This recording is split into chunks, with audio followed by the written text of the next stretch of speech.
Good afternoon mga bossing! Samahan nyo na naman kami muli sa isa na namang masayang food gala trip at adventure rides. This time ang pupuntahan naman natin ay yung malapit lang.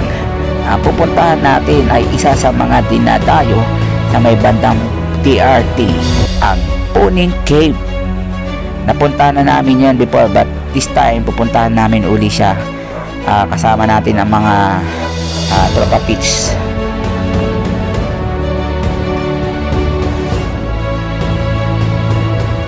Ang Puning Cave ay matatagpuan sa bayan ng Doña Remedios Trinidad, dito sa Bulacan.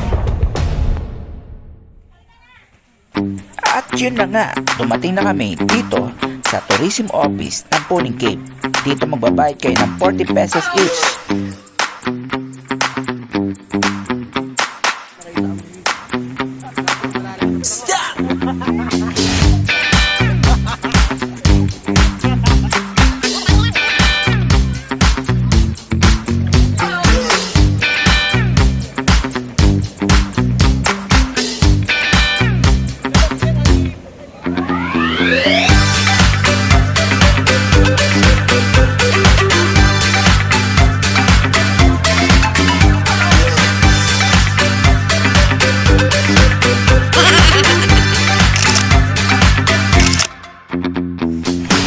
Diba? Basta bigla ang lakad talaga natutuloy. Walang baong pagkain, walang baong damit. Kulang mga shit.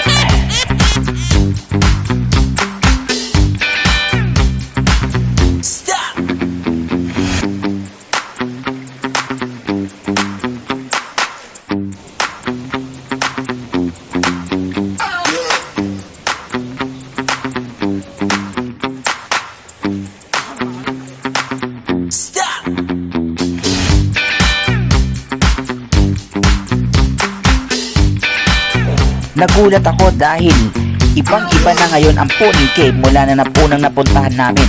Napakaganda na, malinis at inayos na nila yung mga kubo.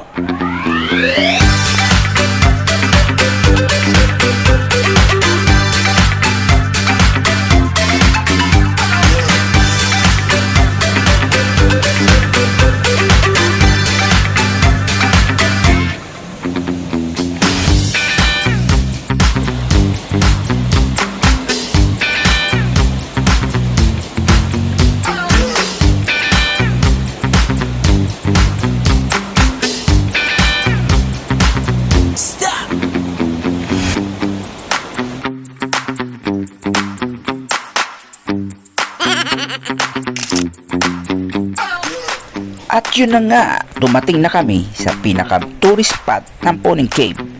Dinadayo ang Puning Cave dahil meron itong paliguan sa loob ng kuweba. Yes, mga bossing, may paliguan dyan sa loob ng kuweba.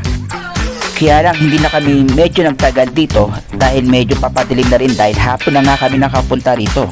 Doon na lang kami nagplano maligo sa may bandang gitna.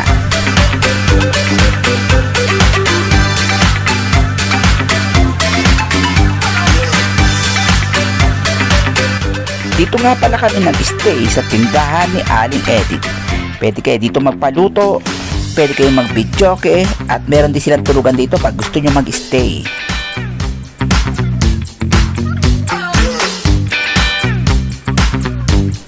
At yun na nga, swimming time na!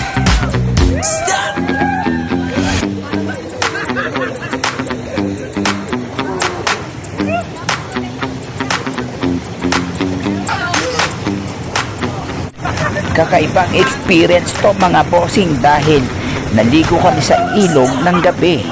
Medyo creepy ng konti mga bossing, pero don't worry, meron naman silang spotlight dito, so safe naman dito maligo mga bossing.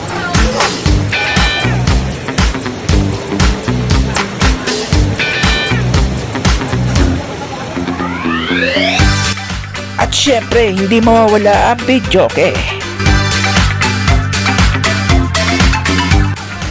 Uwian time na. Nabitin ba kayo? Kami din mga bossing nabitin, kaya sama kayo sa pagbalik namin dito sa Puning Cave. Thank you for watching.